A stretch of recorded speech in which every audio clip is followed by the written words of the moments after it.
Welcome. In this video, I'm going to show you 3 ways to unarchive a story on Instagram. All right, if you find this video helpful, please leave a like and subscribe to the channel for more such tutorials. The first option, go ahead over to your profile and tap on the 3 horizontal lines at the very top. And then just go ahead and find archive. Tap on it. Now you'll be able to see your stories archive and post live instance archives as well. So for example, I'm going to go ahead and tap on this archive right here. You can go ahead and reshare it. Okay. Tap on it and share it to your story again.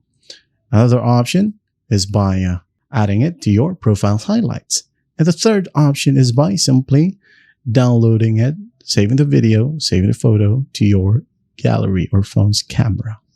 All right. So those are the ways, or the easiest way to archive a story on Instagram.